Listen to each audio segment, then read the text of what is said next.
my messy room. Yeah. Woohoo! Hey, Wahab. What's happening, man? How are you? Hey, good morning, Serge. Well, big hello to everybody who's joining us. We got another awesome event from Storyboard Art, and my good friend Wahab Algarmi is here. What's up, buddy? Nothing much. Good morning, everybody. Thanks for joining us. Yeah. Man, look, the chat feed is just blowing up. Hey guys, this is so awesome that you could join us. Now we haven't done this in a while, so maybe that's why. And I'm happy to see everybody there. Some really familiar faces. I see Charles. Hey buddy, how's everybody? Let me see. I got Kumar. Hey, wow, there's a lot of people who have been in our network for a while. So good to see everybody. And shout out to our team as well who helped put this together. And what we're going to be talking about is perspective, right? Yikes. Now, you were the one to come up with this idea, right? Because okay, well, I guess maybe we should do some intros first. That's probably the smart thing to do. I'm Sergio, and if you don't know who I am, I'm a storyboard artist, animation director, and one of the founders of Storyboard Art, where we train people how to become awesome visual storytellers. And Wahab Algarmi is my good buddy that we go way back, but then he is also helping us out on the community mentor side. But maybe you should tell people what you've been doing and seeing. And actually tell people about your background as well, because I didn't mention that. Sure. I'm an artist, writer, part-time storyboarder, but also a comic book artist and writer. And I've been doing it for well over 20 years now. Yeah, and I've been hanging out on the free Discord community side, lending my advice to everybody that's there. And recently I've seen a lot of people asking about perspective, or I've seen the need for a little bit more perspective. A lot of newer artists will start off with a lot of medium shots, head-on type things. So today I thought it would be a good topic to tackle is perspective, and trying to give people some pointers on how best to utilize perspective to make their boards better, make their art better, period.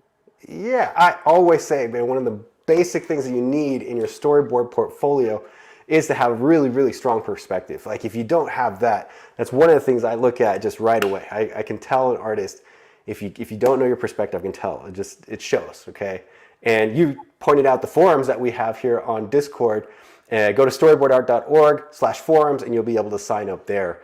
That's the best way to get us and do the networking. And we'll talk a little bit more about that as we go along here. So what are we talking about?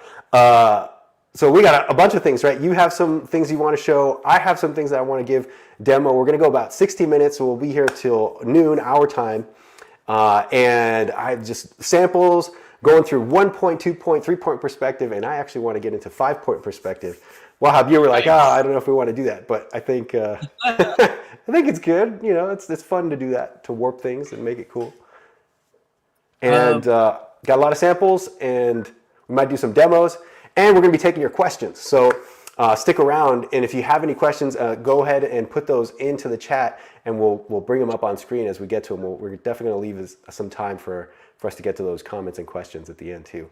All right. And meanwhile, I got to say this too, right? Is one of the reasons why we do this event is so that we can all network together. So now sometimes when you put your links and stuff, it gets blocked in the chat for various spam filters that happen with the streaming platforms that we're using. So go ahead, sign up to our forums and be able to network that way, or connect with you guys, however you want to. This is for us, right? We want to build that community and build that networking, which is so, so important because we're going to be relying on each other for future success. All right, so what are we missing here? Now, you brought up a couple things with the 1 point, 2 point, 3 perspective, and also how to choose the shots in getting perspective, right? Yeah, how do you start first? Like, what's like? Okay, I want to do a shot. There's two people talking, but what's the first step? First step to me is you got to think about what type of shot you want to choose.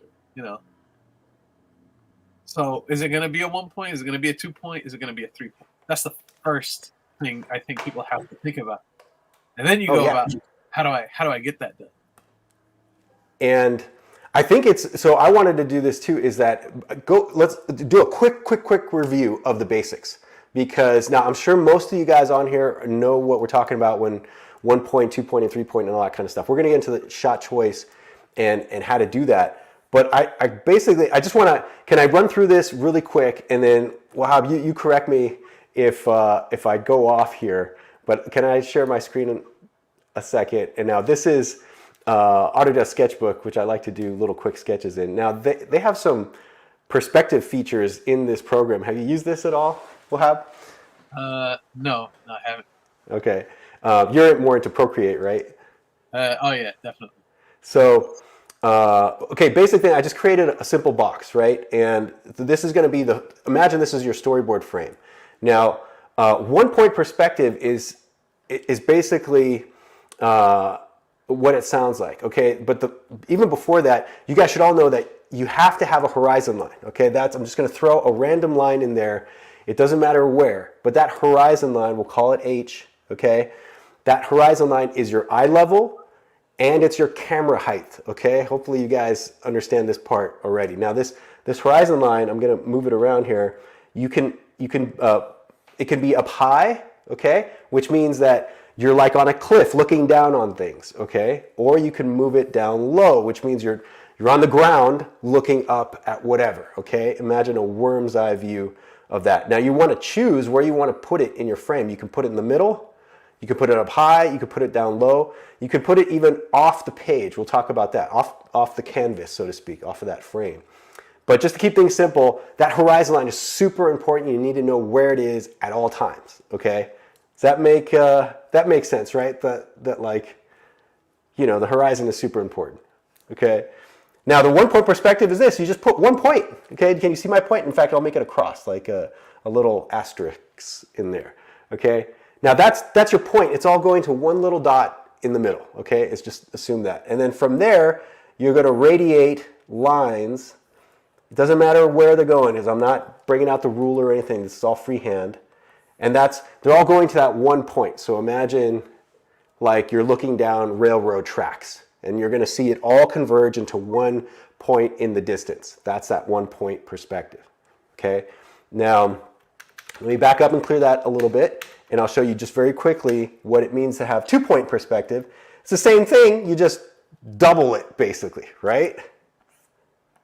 And you go, here's 2 points, okay?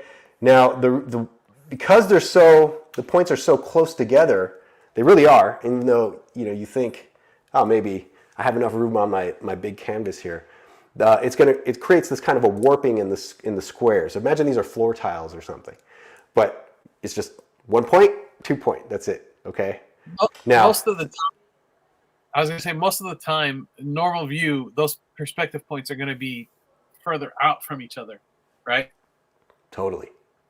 Yeah, right? and that makes things look more normal, and the closer they get, the more warped, like you're saying. And that goes for all the perspective points, not just the first or second or all of them. yeah, for sure. And like, let me see if I can zoom out here and do what you're talking about. So like, this is why I like to use kind of a big canvas, because like sometimes like what you're talking about, the vanishing points will be way out here, right? So another mistake I see is people will use perspective points properly, but they don't know where to set them exactly. They'll be like, well, one needs to be here, and one needs to be here because they're on the horizon line. Right. How far apart should they be? And you have to go pretty far apart to get rid of all that warping, unless you're doing like, you know, Wile E. Coyote looking down the cliff type thing where everything gets really exaggerated. Yeah. But most of the time you want them pretty far apart. So you're going to need a big workspace if you're doing it, you know, traditional methods and actually trying to map it out properly. Drafting tables for like I don't know, like like architects and stuff back in the day were huge. Huge tables, yeah, they're ridiculously huge. Most storyboard artists I know aren't working on something like that, you know. For most of the time, if you're just drawing for fun, even you're probably just in your sketchbook. So if you're using perspective points, they're going to be a lot further apart than you probably think, unless you're going for that warped look. Carry on, man. I'm sorry. Just my as you're talking, no, that's great. As you're talking, I'm going to do the 3 point, and this is the basic thing here. Is the horizon line, same horizon line, right? We have not changed the horizon line. It's the same line, okay? And what we're going to do for 3-point is you project a vertical. It could be either, above the horizon line or below the horizon line. I put little dotted lines there because there's really, it's imaginary, right? This is in our mind's eye, so to speak, of what perspective does. And then this is the 3rd point, okay? And this is where you'd have not only an object converging to the 2 points on the side. So like this one's going to point, let's say call this 2 and let's call them 1 here. The side of this like box, okay, is converging to point 2, all right? The side of this box, of this, I'm sorry, the same box here, this side is converging to point 1. Now the front edges of that will converge to point 3, okay? So in fact, I should make this a little bit darker to kind of warp it, and it's all going to go up here. Now you see this is a little wonky the way I'm doing this drawing because I'm not ruling it out. I'm just kind of like eyeballing it, right? And in fact, it's not all lining up. But you know what? That's fine too, right? Exactly. We're going to be talking about that. It's like you don't have to bust out the ruler for this. Now the thing is, right? Correct me if I'm wrong here. You have to know the principles in order to get to the freehand and make it look convincing. Yeah, I was about to say that. Right? So people do the wonky stuff and they think, well, okay, that'll pass. But no, it actually has to look convincing. And so now I'm firing this off really quickly, and okay, I'll stop sharing my screen right now, but I'm going to bring up some other examples and talk about it. But okay, is that kind of a decent summary of the basics? And I can get into the 5-point perspective too, because I'll show you that. I think so. I think that works. Can I show this? I got a bunch of examples, and I want to show this, okay? Now this is a question that we got from, and let me back it up. And Grace asked a good question. How close or far should the connecting lines be? Do you mean the points, the like point 1 and point 2, the 2-point perspective? How far away? Because we just talked about that, where it's the further away, the more normal everything's going to look, and if you put them closer onto the page, they'll look really, warped as far as like it'll bow out kind of. It doesn't look normal. It looks like if you've gotten right up to the building and you're staring at it. That's kind of what that effect is. The closer they get together. Yeah, and that exactly leads to this other question that's come up, and a good buddy, Marcus, sent me an email this week, or was it last week, that was asking about this, how to specifically draw different camera lenses with the perspective. And now this is a demo I did back in the day for this drawing a portfolio challenge we did a number of years ago. And I just want to kind of play this to show that when you bring the vanishing points on the same horizon line, you bring them closer together, you're essentially creating a wide angle lens, which is going to create that warping that Wahab is talking about, okay? If you're doing a long angle lens, which is separating the vanishing points way far apart, you're going to create a long angle lens, which basically flattens everything out and doesn't have as much warping. Okay, so now what we're looking at here is basically I went into Blender and I actually put the lenses that were in the 3D space so that you're going to get that effect. And I took a screen grab of those lenses and brought those into Photoshop. And let me go forward a little bit on this so you don't have to see that all the setting it up. But let me pause this right here. And I'm sorry, Grace followed up with her question, and she's saying the lines that actually, so the guidelines that radiate out from the vanishing points, and those are guides. So it's as many as you need. If you're being more exact, I would use more. Those represent a length in space. So like front to back, like so this is going to be 10 feet, 20 feet, 30 feet, or whatever. But I think it just depends on how many you need.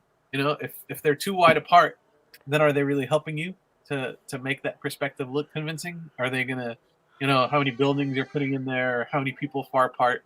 So if you need more guidelines, I would add more. What do you think? Is that exactly? It is the guide. So it doesn't really matter how many. So imagine a grid like you have a floor tile, and either they're small tiles or they're big tiles. Okay, big tiles, you may not get as much of the perspective illusion as if you had small tiles. And then what that means is on those floor tiles, if you think of that analogy, you're going to project and create all of the objects like your chairs and the people in your scene. And it's just a guide to help you plant them correctly on the perspective. And we can talk a little bit more about that. I'd say enough to be helpful. So if they're too wide apart, they're probably not going to be helpful. But that's a really good way to put it. Let me continue this, and we can talk as we're playing on this. So I did 3 lenses. Okay, an 18 millimeter lens, a 35 millimeter lens, and a 75 millimeter lens. And to show the difference of the distortion of the lens, okay, and just to kind of remind people, right? Our eyeball, it's commonly taken that it's about a 50 millimeter lens. Okay, now I'm sure it's like 52.73 or whatever the real accuracy of it, and depending on which camera you're using, et cetera, et cetera. But the eyeball is basically commonly known as like that's about what we see in real life. Okay. Now the other thing is we do see distortion with our 2 eyes at the edges of the periphery, right? So we're in a lens, we account for that, or in a drawing, we account for that as well. So what I'm showing here too is kind of what I just talked about. This is part of that demo I did. In Sketchbook, it has a tool to do perspective that will lock your lines to the vanishing points, and you can set those vanishing points as far or as close apart as you need. And as we were just mentioning, it's a good idea to have a nice grid. It doesn't have to be overly dense, but it's got to be enough to be the correct guide, right? As you're talking about. And one thing people are asking, what, how do you know what you're going to need? Is it going to be 1, 2, or 3? And that goes back to what I was saying, where the first thing you got to do is think about what kind of shot you want. So like fisheye, we've been talking a little bit about fisheye or 5-point. And that's the one that like really warps and gets kind of circular. And like I would use it in a dream, in a dream state type thing. Like, are you Terry Gilliam making a film? Does it help the story, or is it going to throw the story off where you have this really jarring shot that doesn't look as normal as we see with our own eyes? If you're doing just like one of our famous courses, the intro course with Captain America and Superman getting coffee, if they're just guys getting coffee and it's a normal conversation back and forth, are you going to have room for that type of a lens? Or is it going to be mostly just, I think the standard is usually like a 2-point perspective shot. And that's what I would first ask is like, what kind of shot am I going for? Or does Superman like get up all of a sudden and he's like, I have to go save people, and we're looking up at him, and now we introduce like a third perspective point, and we're making him look really grand. So we really want to get that effect where we're like looking up at him like he's towering above everybody else. So these are things you want to think about, and then you incorporate the different perspective shots that you can use. And so what we're getting to is that by exactly what Wahab just said, by understanding what you need, then you're going to use these tools to apply them, right? And just to show people what we're looking at here, this is now the 75 millimeter lens, right, which is the longer lens, which pushes those vanishing points further apart, and you'll notice the grid has less distortion. Like the vanishing points are way off the page. Look at what I had to do. I had to shrink this down so that the canvas is really, really large. Okay. So help us, Sergio Kenobi. What would I use a 75 millimeter lens for? What would be like a really good story point to use that particular lens for? Well, what a wonderful question to ask. That's exactly what we should be talking about. You can use any lens for anything, right? We always talk about this, don't we? That the rules are meant to be broken. Okay, I should say that right from the beginning. But that when typically what you do with these longer lenses where the vanishing points are further apart and things are flattened out, so the background and the foreground elements are all going to be compressed. Okay, you normally use that for like a dialogue scene, a close-up, right? You're in a restaurant, just like Captain America and Superman having coffee, okay? And this is, guess what? This is a good segue into these images.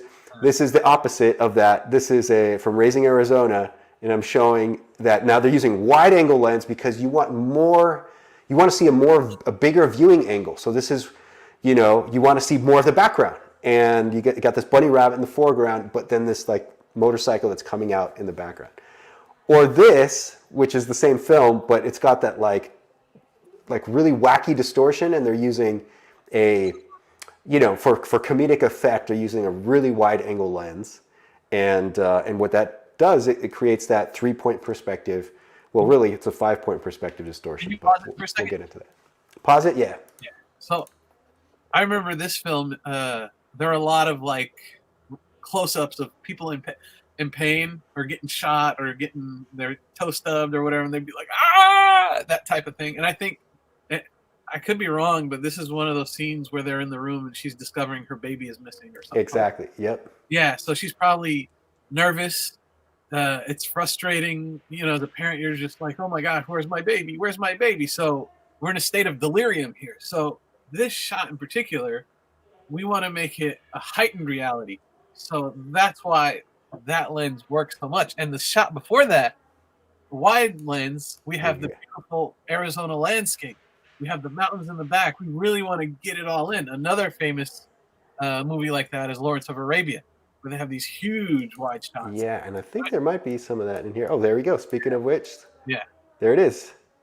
And these are old movies, but there's a reason we're talking about them, because they're very good at what they do. I'll watch Lawrence of Arabia any chance I get on a big screen, and it's like a 3-hour movie or something like that. But we want to see the scope of the desert. We want to see the scope of Arizona, both deserts. We want to see the scope of that landscape. So we really pull back, and that's how we choose these lenses, right? Yes. Yeah. And so it makes a difference, the type of perspective that you're using when it comes to your storyboard shot, okay? Now, maybe you should show a couple of examples of this other principle that we're talking about, that it doesn't have to be architecturally amazing, right? I'll show you some examples that are pretty kick-ass, right? And these are from well-known artists that I'm going to bring up. But I also wanted to show some storyboards. I have some, and you have some too, right? Do you want to go first? Or you want me to go first? Sure. I also wanted to go over that mentee example from the public Discord. We can do that in a bit. Yeah. The one with the dresser that I showed you. Sounds great. Yes. Okay, great. All right. I'll show a couple of mine. Let's show our examples first, and then we can go into some of this. In fact, I probably should have brought up the kick-ass examples first, because then it's going to be hard to follow those guys. I'll do mine first. Here. Okay, good. I think I'm sharing already. I see the feed going on. This is so great. You guys are having an awesome conversation here, and some really good questions are coming up. We're going to get to that once we get to some of these examples we're showing. I just want to have just remind everybody the principles of why you do this. Okay, now, as you're bringing this up, I just also want to say this. Perspective is a technical thing that you really do have to learn, okay, because it's very important for the work that we do. And the other thing is that it is possible to learn, okay? This is not something that only the select few gifted people that are born with some kind of special gene can make perspective. It's so much the opposite of that, okay? It is a learned skill that is actually quite simple to understand when you have the principles down, okay? You just need practice. And if you do that and you have the right tools, you can understand what's going on. Right? Am I right with that, or am I exaggerating? No, you're right. As long as you understand the principles, it should be pretty simple. And I think you always talk about drawing starmen, where they're just like little wobbly guys. Yeah. Same thing with this, as long as there's nothing too far off. And I'm going to show my examples now, where Okay. Can I bring us up on screen? Yeah, I think I'm ready. Yeah. So Great. this is a series of drawings I did a while back. around my town. They have some beautiful architecture in the city of Oakland, and these are some like Gothic looking buildings. Um, and I didn't sit there with like a ruler and all that. You can see, the lines are wobbly.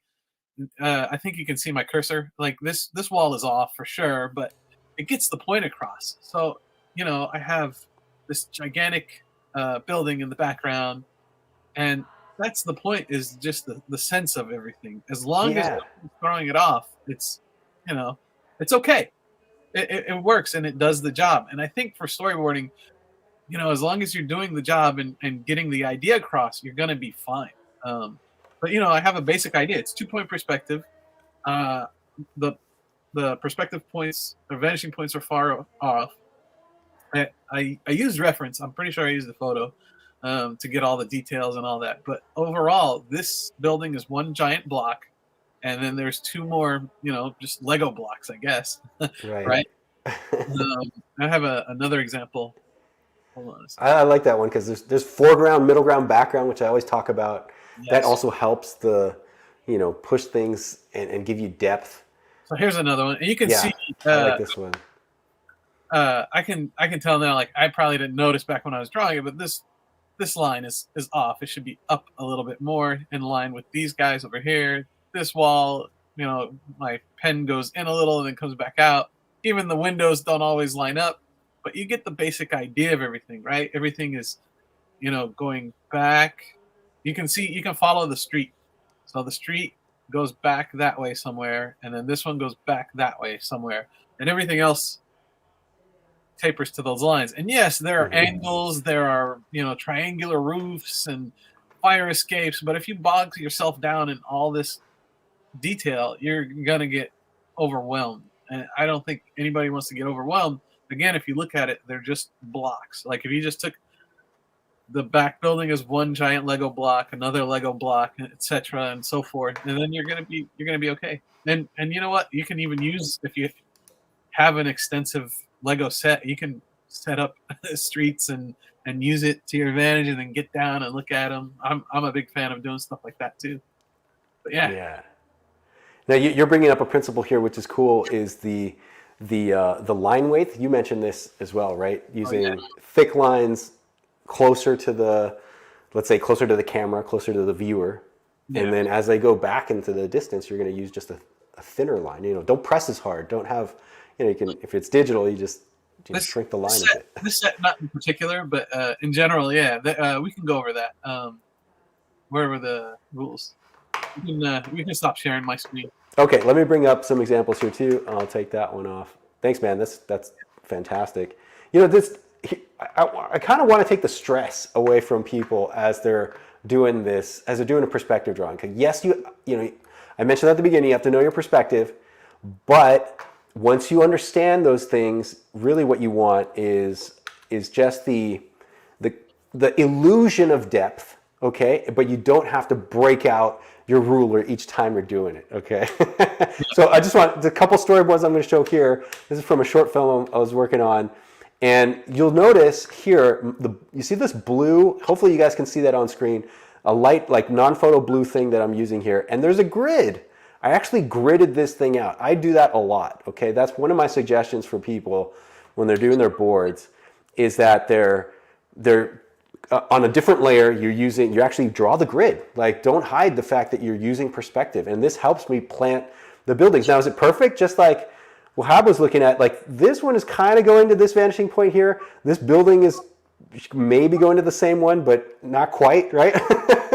So I know, okay, now if like the old school art teacher would come and slap me on the wrist and be like, hey, you screwed up here, go, make it right. And I would say, well, you know what? I had to bust this thing out in 10 minutes. Like, no one would have noticed if you didn't just do that and point out that roof is, going off somewhere else. Yeah, and even the people in here, you see these blocky shapes. Like, there's basically a kid in the foreground who doesn't want to go into his crib. Anyway, there's a little magic that happens, but that the sizes of the characters are just how should I put it? They're like. It's just the illusion that they're there. Okay, now some are taller and some are shorter, but they're going back into the distance. So I'm not actually ruling it out. I'm just using the knowledge that things in going back in space should get smaller, okay? But is it the right percentage? Probably not, okay? No. Now, could I figure it out? I'm one of these guys that actually will break out the book and the ruler, and I can do it. Like, I actually geek out about, oh, you know, I kind of like doing that stuff every once in a while. No, okay, I'll tell you why. If I had to do a really detailed illustration, I'd want to make sure that my perspective is correct because I don't want people to be distracted by the wonky building in the foreground, right? You know, or the table that doesn't quite look, it's kind of floating on the floor, right? So I will actually project my stuff. And just moving forward here, just to show you a couple more samples, like this one, the horizon line is, you know, a little bit above the middle of the frame. So that's why we're standing and looking. That's where our eyes are level, right? Yeah, that's the viewer's height. That's the camera height right there. And we're looking at a wall. So this is, you know, it's like there's like graffiti and embossed things in the wall, right? But, you know, it's kind of hard to get an angle on that. So I'm just kind of faking it and that's it. Like this one with the mailbox, this is like graffiti on the mailbox. You know, same thing. There's like car in the foreground is bigger. There's car in the background. It's smaller. Like, are they in the correct exact proportion as they should be? Wait, can you Probably pause it right there for a second? So let's go over some of these rules. So some of the things that we talked about in prepping for this show was, what are some things to make things look convincing? And I'm just going to list them down. Atmospheric perspective, use of values. Wait, can we tell people what we mean by atmospheric perspective? Yeah. Okay. So, like, what is that? So atmospheric perspective, Sergio and I both have a history of being painters as well. And in painting, atmospheric perspective, you're using lighter colors and values in the background of your painting. And the darker colors are going to come forward and the darker values are going to come forward. And that is atmospheric perspective. So the atmosphere kind of eats up all the details and it just surrounds everything in light because most of the time we're out in daytime. Yeah, I mean, this isn't probably the best example, but you see there's more contrast with the gray tones in this mailbox than there are with the gray tones in the background. Yeah, right? So that mailbox has the darkest hit of dark in it, in the inside interior of it, and it has contrast and different colors. But in the back, everything is very similar. So that truck, that pickup truck, is the same color as the wall. I know there's a darker vehicle in the trees, but still, nothing is as dark as that mailbox. And then the contrast too. So the mailbox has a shadow underneath it, which is much darker, right? The cars in the back, they're just sitting back there. And then the middle ground is just middle ground. So foreground, middle ground, background. That's another thing we mentioned. Shape sizes. So you had that car in the front that was next to the mailbox. Yeah. It's much bigger than the other mailbox, right? So you can kind of tell. Another rule we used was overlapping forms. And I know there doesn't look like there's a lot in that, but if let me see if I bring up a better example. No, that one's still a good example because it's still subconsciously there's good things going on. So there's the curb, right? And that cuts across the mailbox. Okay. Some maybe newer students would have the mailbox sitting on top of that corner. But with the mailbox cutting across the curb, so you see the mailbox is definitely in front. There doesn't look like there's a lot of overlapping, but the mailbox is in front of the sidewalk, right? Yeah. And then the sidewalk goes back, and then there's the street, and then there's the cars, and they're in front of those buildings. So they're still overlapping, even though it's very subtle, right? But it's enough for our subconscious to say this 2D drawing translates to this in real life. So, you know, but yeah, there are probably better examples, but I want to make sure even in an example that doesn't seem like it's perfect, you can still see that that's happening. Right. So overlapping forms, and we also said line weight, thick to thin.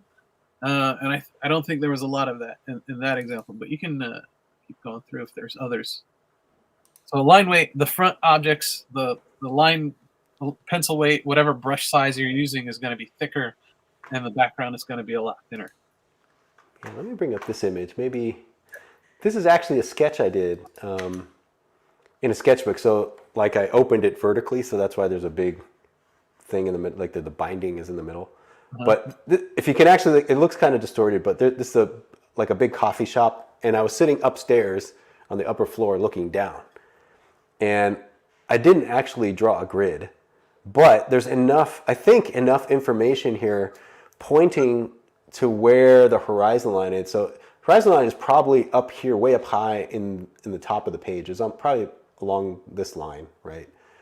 And then everything, we're looking down at it. But in terms of the like thick and thin, like I'm trying to do my heaviest darks around here. I guess there's a couple accent points here, but you know, the stuff in the front should pop out, and the stuff in the back should go away, right? So I see a lot of people still asking questions like, what's the best way to do, like I'm looking at Hazy Moonlight's question, what's the best way to determine a horizon line for a complicated shot? I don't know why it's kind of hard to identify for me. I'm not sure if someone asked this already.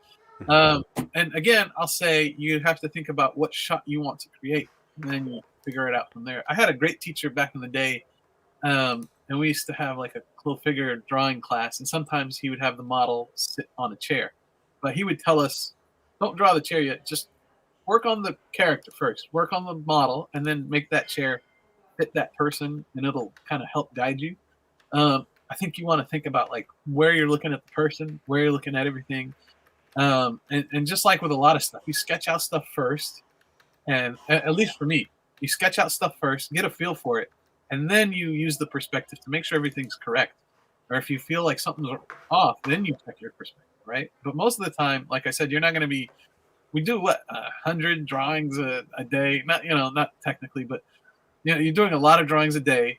You're not going to be able to bust out the ruler and the measuring and all that all the time. Yeah. You want to get a basic idea, like this is the type of shot I want, and then if you need it, like Sergio's last shot that he just showed, that's a really complicated shot. Looking down, there's a lot of stuff going on, but I'm sure he just got an idea, feel around, and then fit characters around it. I'm guessing maybe that bar was the first thing, that U-shaped bar was the first thing, or maybe one of the people standing near it, and then you build everything around that, make sure it's stacking with that or matching with that. So yeah, the reason it's probably hard to pick your horizon line is because maybe I do a series of questions that I ask myself when I'm creating a shot. Okay, one is, the first question is, what do I need to be looking at? It's like kind of the most basic thing. And so let's say I need to be looking at a character in a coffee shop. Let's just use that example. Now, do I want to be looking down at the character, or do I want to be looking up at the character, or do I want to be looking eye level at the character? So I'm standing up at the same levels. It's basically those three basic choices, really. Now, if the choice is I want to be looking down at the character, that means I have to be up high. That means the horizon line has to be up high. If I'm up high, the horizon line is up high, okay? And if I want to be lower than the character, if I'm looking up at Superman or some tall barista, then I have to be low, and the horizon line has to be low, okay? And that way we're going to be looking up at that character. Or, what most people default to is kind of just the horizon line is about eye level.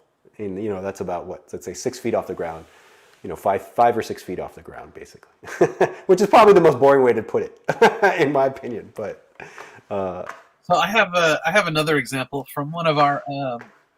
Oh yeah, bring it up. Can I show your screen? Yeah, hold on one second. Okay.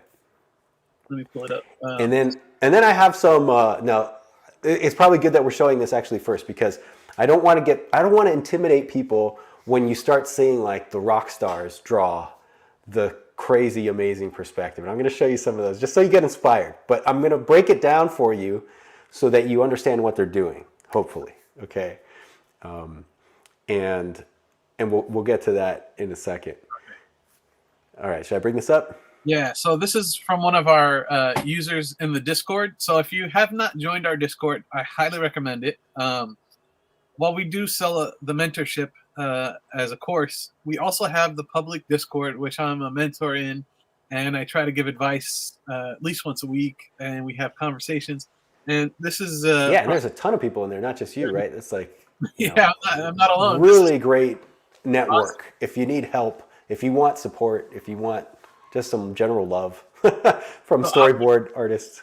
Ozzy's a great member in our public Discord. He's always posting and always does a Yeah. lot of great stuff. Thanks, buddy. And, Big yeah, shout out to you. and this is one that he wanted a little help in, where he was struggling with the dresser a bit. So, what are some tips or pointers that? And you can see the perspective points that he's already. Yeah, drawn. can you like mouse over it? See, there's that one point. Yeah, So and he's then doing it right. There is a horizon line is way up high. There's the other point. yeah, and then the other point would be, I think, off this Well, way. This way. yeah. I mean, theoretically, it seems like he had some confusion there with that second point.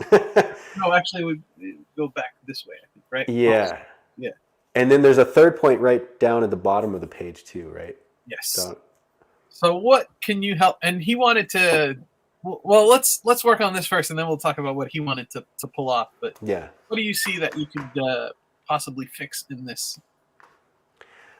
Well, okay. The first thing that I think is off here is, okay, the way I would approach this is, how about I put it that way? The way I would approach it, for one, is actually gridding that out. The grid that you're drawing there seems to be like, I want to put it in there, but I'm not sure if I should, kind of thing. It should be an underdrawing.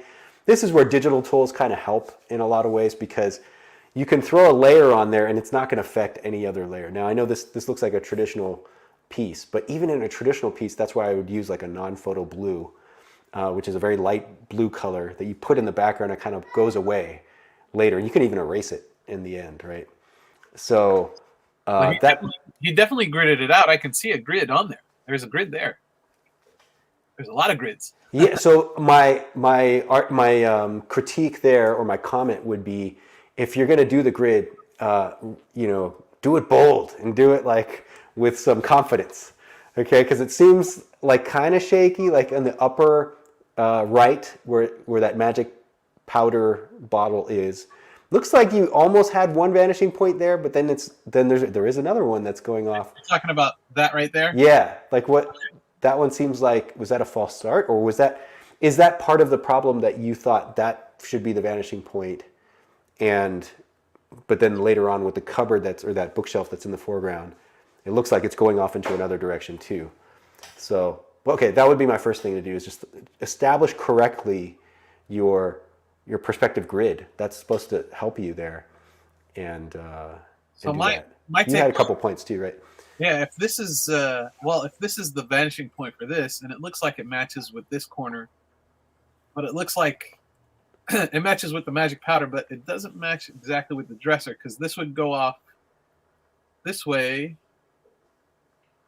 down that way, right? Yeah. So it looks like it cuts back. For some reason, he has it this way. Another thing I noticed is his objects, the depth. So like the edge where he's grabbing onto, there's no edge on that dresser. Same thing with this side. There needs to be another edge. But again, I'm guessing it should be right there somewhere. Right. So this line is this is the off one, I think.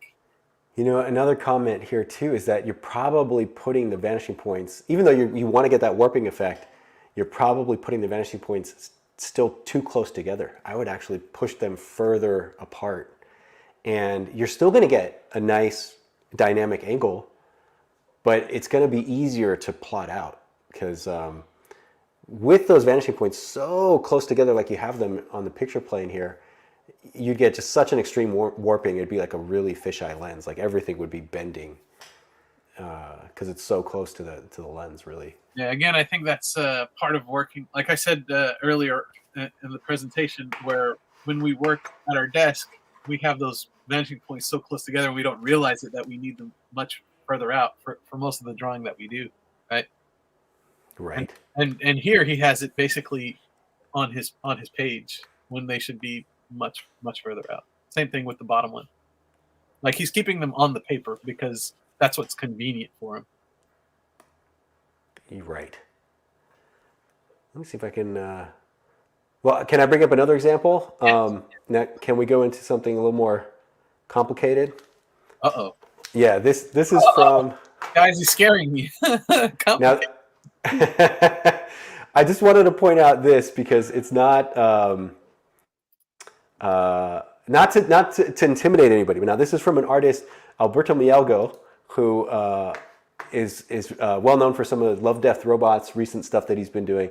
Check out this crazy awesome. Goodness. Right now, Alberto is a amazing guy. Like if you go to his website and see his work, man, his work is just unbelievable. So I pulled this from I think from his website. Now, can you see the distortion that's going on in the foreground? You see this curve that's happening. In fact, I want to bring up a new layer and I'll show I'll like draw over it with a red. Okay, now where's the horizon line? Okay, let me just see if I can draw that in here. You see that? It's pretty clear. Now, pardon my wonky line work here, but it's pretty clear that the horizon line is right on the lower part of the frame, right? Then where are the vanishing points? So like now, this brings up another principle that you can have any number of vanishing points on the horizon line, right?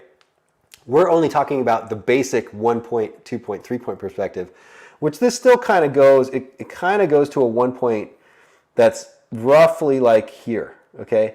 But not all of the buildings line up to that one exact point because in reality, buildings aren't exactly all lined up, right? So this is where it becomes complicated, right? Yeah. hold on. It'll make sense. Actually, I'm glad you brought this up. Somebody asked the question earlier, but we couldn't get to it because I saw it in the feed. But somebody said, what if an object is turned a different way than another object? Exactly. So what is he doing here? Is like, now this happens in a real city, right? This is why it looks so convincing what he's doing. I mean, it looks like it's San Francisco, but it's not really because none of these buildings are in San Francisco. But like, look at this one. This is going to this vanishing point, this building. And then what about this building? It's going whoop, over here, right? So they're all going to different vanishing points. This is when you really understand your perspective and you're badass like this Alberto Mielgo. Or you also understand how to cheat it. Correct. And so then what is happening in this image is that he is projecting a vertical that what you would do is like we're going straight up, right? From the horizon line, that's where you're going to get the verticals of this bridge that's in the background. But things that are closer to the camera also get those verticals, but now it's converging to that vertical is going way up off the canvas, okay? Way off the page. And you get this, whoop, you see this curve that's happening? And then there's a slight curve here too. You see these curves?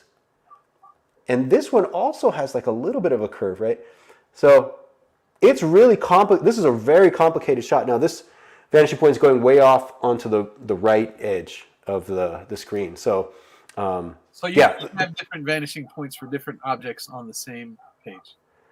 And let me quickly just show a couple more things here. I'll say, as long as it looks good and that's the main thing. And we do this in real life too. I think one of the more famous movies that I know of that cheats perspective is the Lord of the Rings series, where they had a lot of these actors that were just normal people and they made them hobbits. And a lot of that was perspective cheats and things like that, where they had people on literal pedestals to make them look taller than some of the other characters. But you don't see that because it's out of frame, right? So that's cheating perspective as well, right? Yeah. And I brought this up. These are images from the Spider-Verse movie. And they're different artists here. So like Patrick O'Keefe and I think Alberto Mielgo as well. And some other artists. So I want to give credit where credit's due. I'm not exactly sure where they are, but look how kick-ass these images are, right? And now they are using probably either photo reference or 3D reference to create some of this, I would assume. 3D modeling tools as well. Yeah, right? maybe they're building this over a 3D model, but then they're enhancing it. And this is a 1 point perspective shot with what's his name in a Kingpin, right, in the background. And the horizon line is about right here. You can tell it's right here. So if I saw a storyboard panel that was drawn like this, I'd be like, yep, this guy knows their perspective. Yep. Can you help me? How can you tell that the person? Go back to that. How can you tell that's where the horizon line is? I don't know. How can you tell? Okay. So let's look at the clues, right? We got this dark line that's coming up here is pointing right about here. This one is also going to point right about here. The ones on the top, they're coming down here. These guys, the edges of the corridor, they're all coming down right. I'm targeting it right about here. Now, I'd have to really break out the ruler to figure it out, but I can kind of eyeball it and see that it's right about where this like yellowish tree in the background is, okay? You know what else helps me is that the light switches on the wall, Yeah, the bottom portion of the light switch is pretty much flat and it's straight. all right. It's almost like this one is almost. Yeah, so it's pretty, and well, they're light switches, so they would be at the same spot on the wall, right? If the contractor's any good, so That's right. they should all match up. So that's helping me. That's another good, easy way to tell where your horizon line is. Is look for the, like Sergio's pointing at everything, but if you see the flat line, like where is it level? That's where your eye is level. So that's always a good clue to look for. And another thing I like to do is when I'm doing my morning squats, exercising. Yeah, right. So With like 500 pounds. Okay. Yeah. when I'm doing my squats, like pay attention to the room as you go up and down. If you're doing a squat right, your head should stay straight. So if you're going up and down, and you can see like whatever dresser you're looking at or whatever's in front of you, and it'll just change, and you can understand more of the perspective in the room as you're going up and down. And so I'm just showing examples from the Spider-Verse film that came out. And okay, let's look at this one. Is this in proper perspective? I mean, they're just jumbling up. This is very stylistic, right? And they're just jumbling up the buildings, but this is the atmospheric. This is a good example of the atmospheric perspective, right? Because dark objects are closer to us. There's more contrast closer to the camera, closer to the viewer. And as we go into the background, the buildings are somewhat fading away. And everything is kind of somewhat flat, but just because of that atmospheric perspective, it gives that illusion. And then there is some, like, you can tell with the billboard in the foreground. There's no black in the background at all. That city is like a shade or two below that. So the bridge and the billboards and the buildings in the front are all black, and then the buildings in the middle ground, I guess, or that first layer of background are like a dark gray, and then you have another layer of buildings there that nice purple, and they're a shade lighter. And then even further than that, you have the clouds, which are a lighter purple. And then in the very back, far back as you can see, is just the sky is that light orange. So again, atmospheric perspective to stack and stacking objects to help you get that sense of depth that we've been talking about.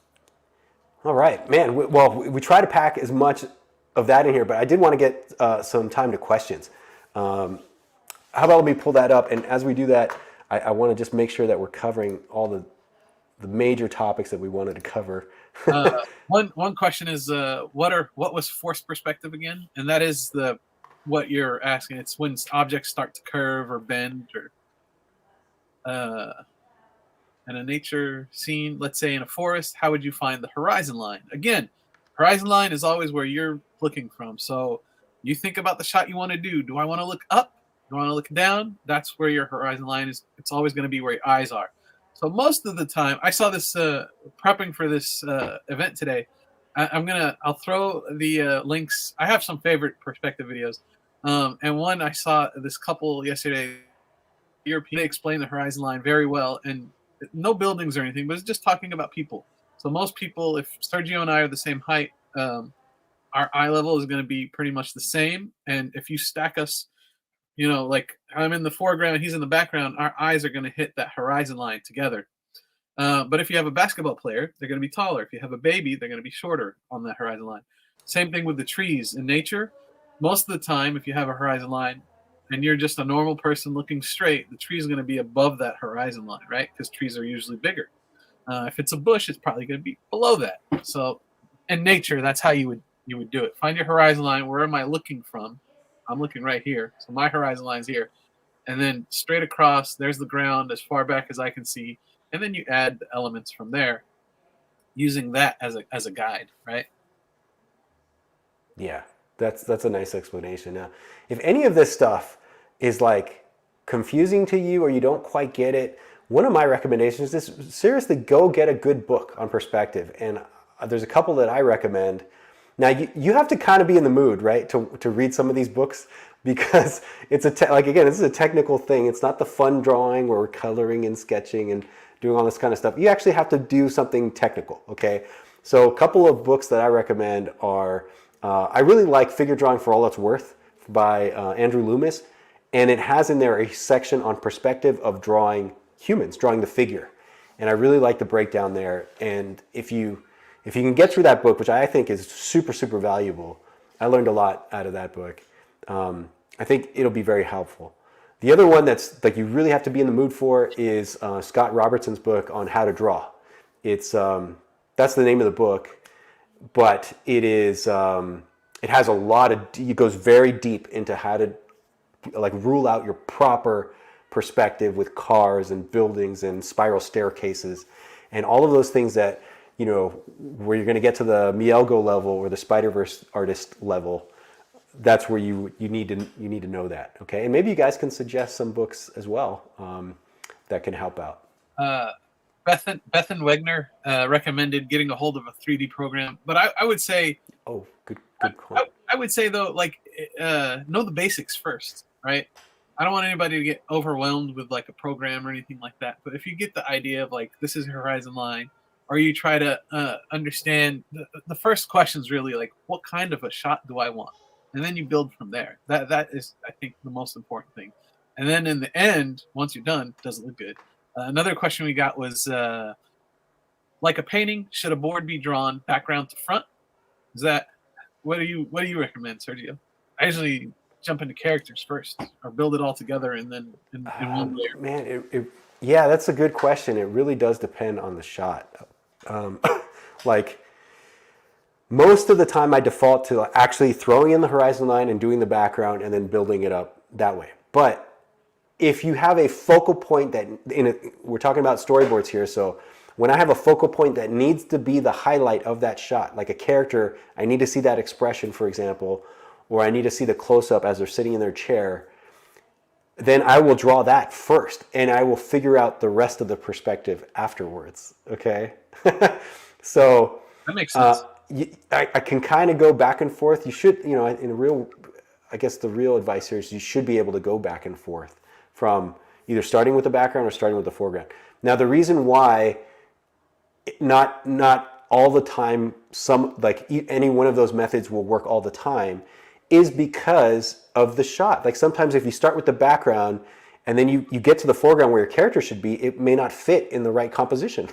So then you have to go adjust it. And then likewise, if you do a character, you put it in the foreground, and then you start adding your background, the background might be off compared to the character. So you really have to go back and forth. Now, and be able to understand how to adjust it once you get your right thing. So I think it really depends on the shot, is that answer. So when drawing a background for storyboard, how can you gauge when you've spent too much time on a background? Are your words due? Is it, you know, I wouldn't waste. I would work at a steady clip. You know, I wouldn't let one storyboard or one background bog down the rest of the boards. What's important with the storyboards? What are we doing as story artists? We're telling a story, right? So that one shot or one frame isn't as important as the whole. That's to me. Like I'm a story guy, so I'm always looking at the story first. I'm not the most perfect artist, you know. As I showed you in my examples, I'm not worried about that at all. I'm worried about telling that story. So you need to gauge your time and like, did I spend enough time on this? And yeah, there's every once in a while, there's a money shot that you need to make it look good. But other than that, I would just work at a steady clip and don't get bogged down in the details. Yeah, good point for sure. I just bring this up again for the forums. If you guys want to come join the forums and join us there, this is the way to do it. StoryboardArt.org/forums, and we're going to talk about everything story related. And here's a couple. Let me bring a couple of these questions up on screen. Is this one from Rashawn Roswell, talking about the Blender Grease Pencil could be a good program for perspective grids, cheating, mixing 2D and 3D. Absolutely. Blender is a really cool program. Have you played around with Blender much? Wow. No. Yeah, I've done a little bit, and yeah, so 3D is another tool to help you with your perspective. If you know you have perspective issues, or even if you're like, even if you're good at it, like it's a tool to get to the result faster. So if you got something really complicated, like, I showed the Spider-Verse, they're doing the cylinders and that like big chamber thing that was at the end. Like those things are kind of hard to break down. So maybe you put a cylinder object in 3D space, you get the camera in the right position, you take a screen grab, or you simply draw over in Blender, you can draw in the same program. And You don't even need Blender to do that anymore. I have like sometimes if I have like a really complicated vehicle that I want to draw, or I want to draw like a motorcycle or something like that, I'll look it up online, look for a 3D model, and then turn it and get the right camera angle that I want, screen grab it, throw it in, and use it as a reference. That's it. yeah, That's simple. some really great book suggestions going on in this chat right now. Charles is bringing up Frame Perspective is also really good. Yeah, from Marcos Mateo. Great book. Let me bring Yeah. it. There's another book here that, let me see if I can find that comment. People are 2 steps ahead of us. Hazy Moonlight brings up a comment. I heard people using Minecraft or Sims when creating backgrounds and screenshotting them. Wow, Pretty that's sophisticated, right? building it yourself. You can find anything online, basically. So like I did a illustration a while back. I needed like a '67 Chevy or something like that, and I just looked it up, and you could find it online and throw it into your illustration. So yeah, you don't even have to build it in something like Minecraft or Sims or Blender. It's there. Anything you can imagine. You can find TIE fighters online probably as 3D models, right? I'm guessing. Yeah, for sure. And some of that takes time. So you want to give yourself enough time to get reference and to make the right image. Kind of goes back to that question that artist was asking, like how much time do you want to spend? Not just on the background, but on the whole storyboard panel itself. Like, I like your response. I think it just, you do what it takes to get the shot. Okay, that's really the answer. And so sometimes you have to do some research. Maybe you have to go out and take a photo. All right, you would do stuff, right? You'd have like 3D, you have physical models on your desk, right? Like that you would take a picture of with your iPhone or whatever. Yeah. You've done that before. I've seen you do that. And I'll use anything I need to get the job done, right? That's that's part of the job, is getting it done. Yeah, I went to a book signing for another author the other night, and she had images in the background. They had a screen, and they were showing her process. And she took so many shots of her daughter. One of the characters in her book was a young girl, and she forced her daughter to take all these like thousands of pictures and all. And she's like, yeah, she hated it, but I needed the shot. She's like, tilt your arm just a little bit more. So yeah, you got to do what you. Let me bring up this question. I saw this before, but thanks, Icelandic94. Any books on different shots and when to use them? Do you have any book recommendations for that? I could make a shameless plug for for some of my books, but I don't think specifically that. No, I'm sorry. I'll think about it though, and I'll throw it into the Discord if I can think about it. One well-known book for that I know of is Shot by Shot. I forget the author, but if you look that up, and maybe you guys can help us in the chat as well. I will do the shameless plug of my book with Anson Jew and Professional Storyboarding Rules of Thumb. It's a great book. Framed Ink that came up again. Thank you guys. Is also, I think that one's a really good one too. Framed Ink by there's like 2 or 3 books. He did like a series of books. So books on different shots. Really the best resource here on shots is watching films, man. Just watching movies. Really is. And you got to freeze frame it though. You can't just watch it and then it goes by so quick. You have to like freeze it, take a get your sketchbook out and draw it, or if you're on a computer, you can somehow do it digitally. What have you been watching lately? I've been going through with my kid actually is the Disney classics, and this seems kind of silly, but like 101 Dalmatians, the Lady and the Tramp, and Bambi, like some of those, and man, they really hold up. These guys were some real heavyweights back in the day. I know we're over time, but hold on. I want to share this since you. Okay. Yeah, we just have a time for a couple more questions here, and we're almost out. But please bring up your Well, I'm Your issues. If you guys have any other things, we just have a couple more minutes left.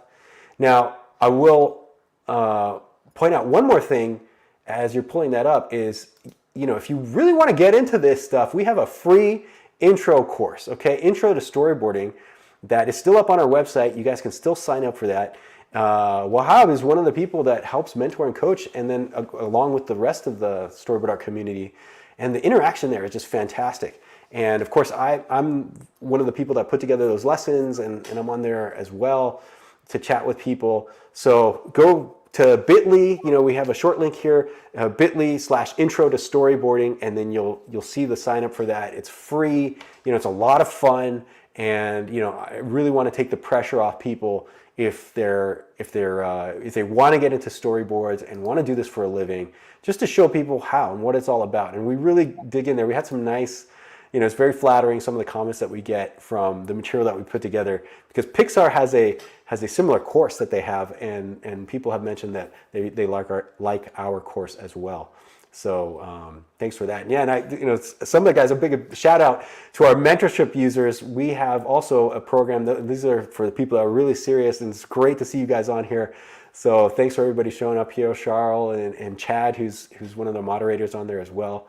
And that Story Artist Mentorship Program is just, to me, like a dream come true when it comes to the networking. I really wish I had that course back in the day when I was a kid, or coming up in the industry. Well, actually, as a kid, I would have, we love that.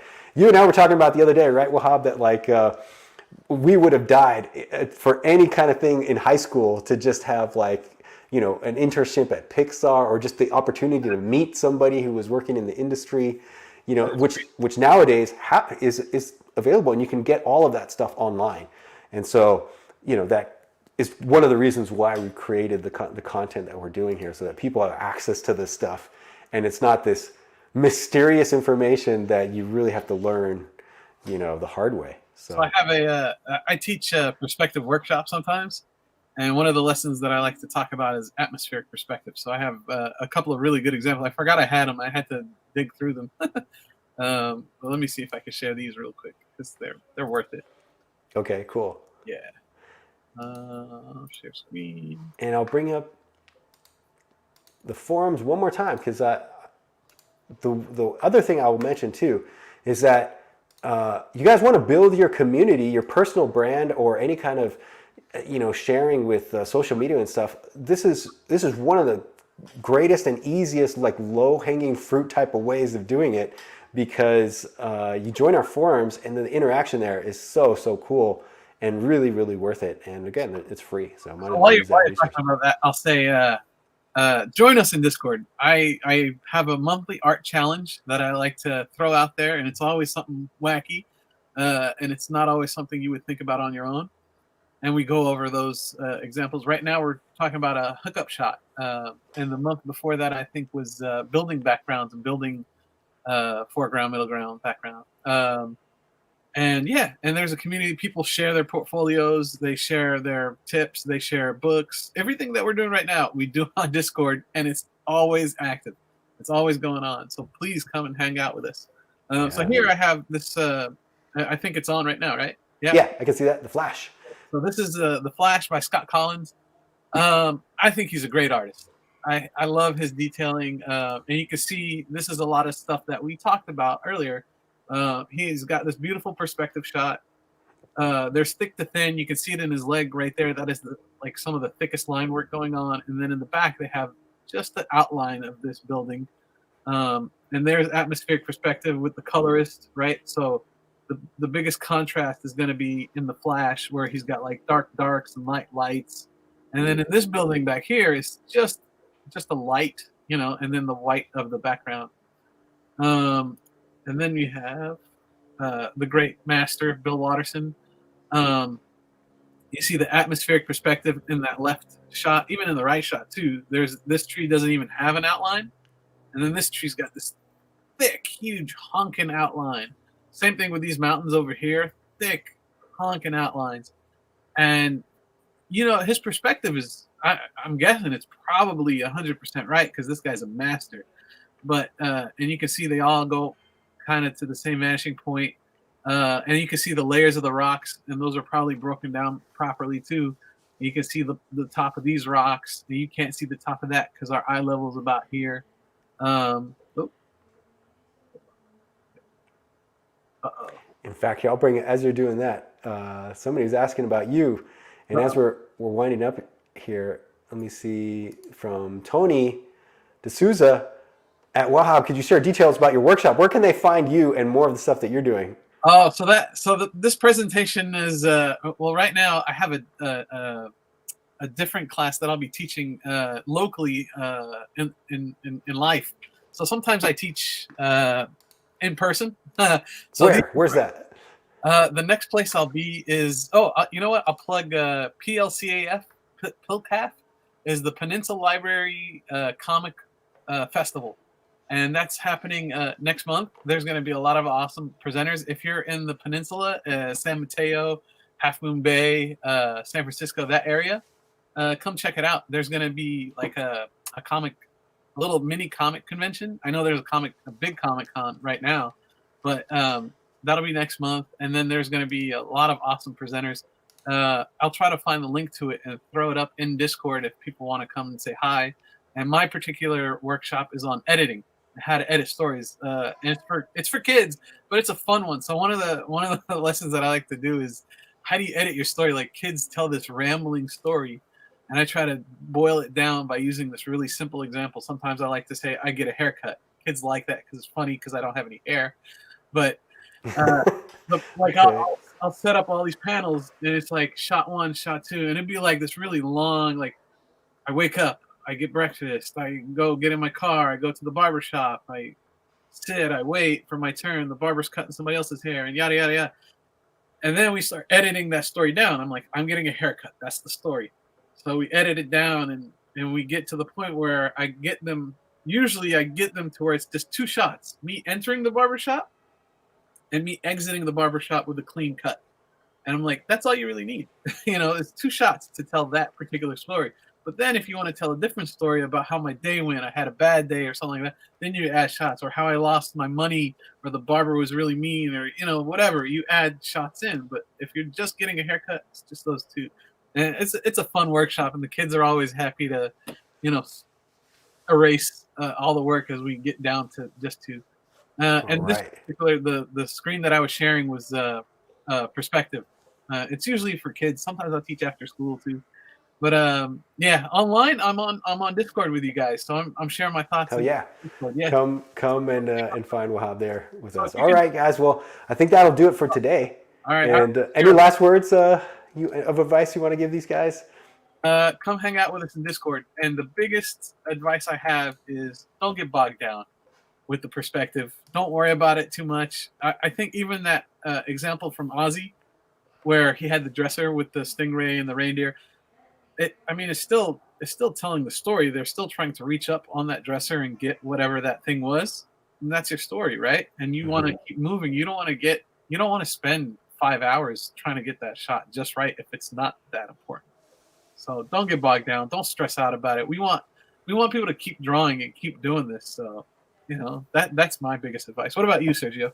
Yeah, I don't think I could say it better.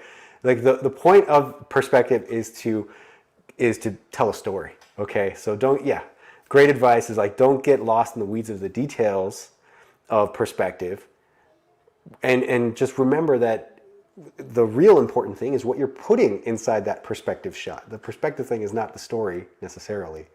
It's what's in front of the camera, the subject that you're trying to show, and this is just a tool to help you get there. Okay. Well, with that, you guys, thanks for all the hard work. It's great hanging out with you, and we'll have more of these. We're going to try and do these on a monthly basis, so come back and sign up to more. The replay will be available for a limited time, so thanks everybody for showing up today, and we'll talk soon. All right, Wahab, you're awesome. We'll see you later. We're going to end on a little bumper movie. Okay, see ya. Bye.